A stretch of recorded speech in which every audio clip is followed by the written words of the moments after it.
बहुत सुंदर रूप से गोपियां गाते हुए जा रही, हे कृष्ण हे कृष्ण हे कृष्ण।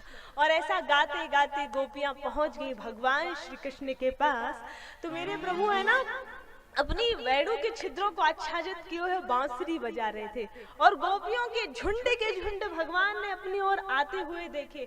और किस स्थिति में गोपियां आ रही हैं, तो कोई गोबर से छपे हुए हाथों के सहित ही दौड़ पाई, कोई उल्टे सीधे वस्त्र पहन के ही दौड़ आई, कोई एक आंख में काजल लगा के ही दौड़ आई।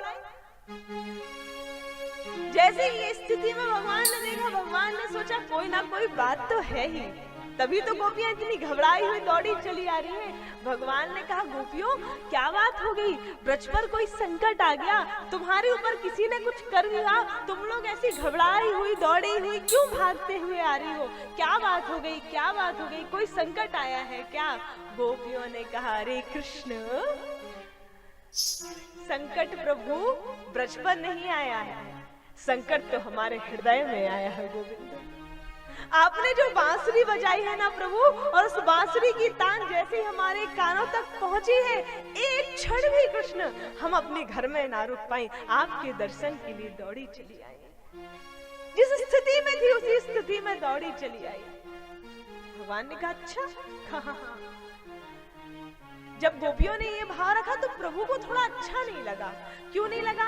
भगवान ने विचार किया कि देखो भैया, रात्रि का समय है, और रात्रि का समय में गोपियां अपने परिवार को छोड़ के, अपने पुत्र को, अपने पति को छोड़ करके मेरे पास दौड़ी चली आई हैं, तो ये उचित नहीं है। और भगवान ने गोपियों को उस समय धर्मोपदेश दिया।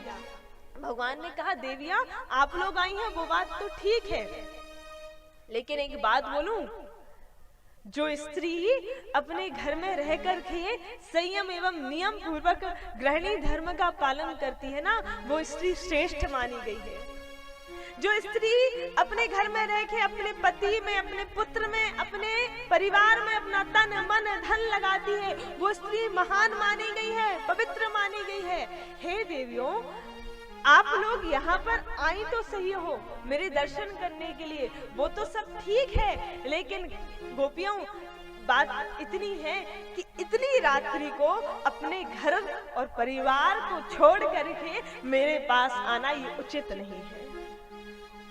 जाइए आप लोग घर वापस लौट जाइए। और जैसे ही भगवान ने कहा कि आप लोग घर वापस लौट जाइए, आज लगता है गोपियों के ऊपर दुखों का पहाड़ टूट पड़ा हो। गोपियां कुछ बोल नहीं पा रही क्योंकि अनंत प्रेम है साहब, इसलिए चुपचाप खड़ी थी, आंखें निकली रह गई। कृष्ण ने कहा, वापस चले जाओ। अपने दोनों हाथों को जोर से दबाने लगी, आंखों से आंसू निकलने लगे।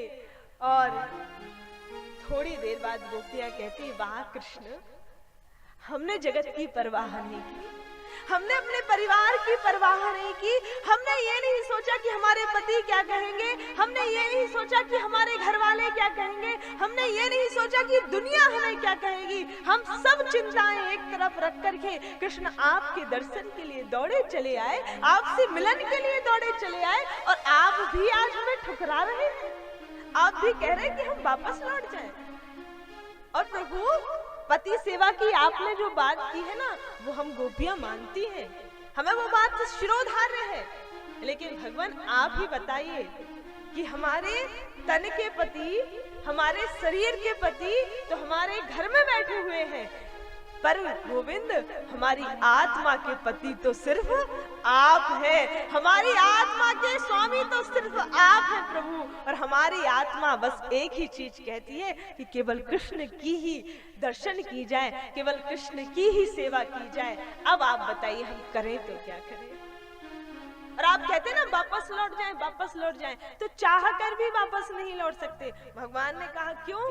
कहा देखिए कृष्ण, जब आप बांसुरी बजाते हैं ना, तो हमारे पैर दौड़े दौड़े आपके पास आ जाते हैं, और आपको देख करके प्रभु एक कदम भी हमारे पैर पीछे हटना नहीं चाहते हैं। तो यहाँ हमारी खुद की नहीं चलती, यहाँ तो हमारे पैरों की चल रही है, तो आपको देख करके हम पीछे भी नहीं हट सकते। प्रभु हम वापस नहीं जा सकते।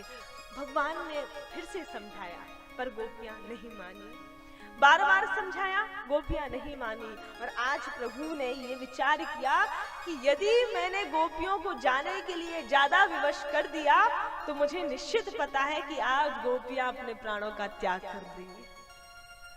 और भगवान ने उस वक्त गोपियों की इच्छा पूरी की।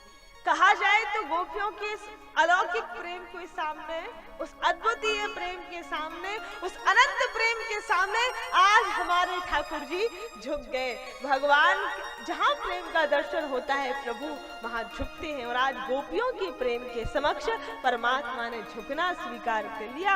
गोपियों के मन में जो इच्छा थी भगवान ने वो इच्छा पूरी की। गोपियों के मन में रास की इच्छा थी, इसलिए उस वक्त मेरे प्रभु ने वृंदावन की गोपियों के साथ रासलीला की है। और बड़ा सुंदर रास मेरे प्रभु ने वृंदावन की गोपियों के साथ रचाया है। देखिए, रास मंडल जो होते हैं ना वो 3 प्रकार के होते हैं। पहले प्रकार के रास मंडल में एक एक गोपी के साथ एक एक कृष्ण होते हैं। मतलब जितनी गोपियां होती हैं भगवान के उतने ही स्वरूप बन जाते हैं। हर एक गोपी के साथ एक एक कृष्ण होते हैं। दूसरे प्रकार के रास मंडल में 2 गोपियां होती हैं और बीच में एक कृष्ण होते हैं। और तीसरे प्रकार के रास मंडल में चारों ओर गोपियां होती हैं और बीच में एक कृष्ण होते हैं। तो यहाँ पर पहले प्रकार का रास मंडल सजाया गया। जितनी गोपी थी उतने ही मेरे भगवान ने अपने स्वरूप धारण कर लिए। हर एक गोपी के साथ एक एक कृष्ण हो गए।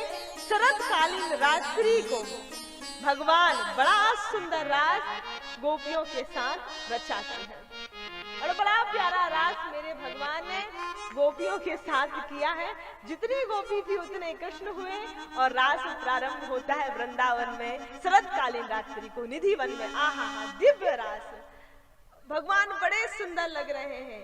कैसे लग रहे हैं कि बरहाओ पीरम नटवर बपू कर्णयो कर्णिकारम बिभ्रदवासम कनक कपिसम वैजंती च माला रंधान वेणुरधर सुधिया पूर्णेन गोपवृंदहि वृंदारण्यम सपद रमणम प्राविशद गीत कीर्तहि।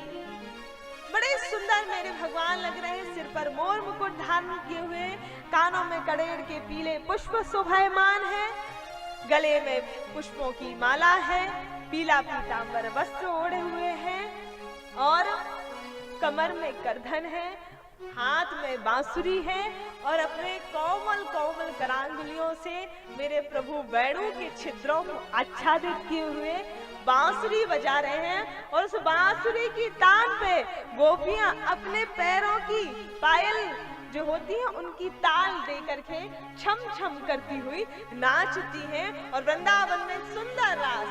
आइए हम सभी उस रास का दर्शन करते हैं। सुंदर रास वृंदावन में रचाया जाता है।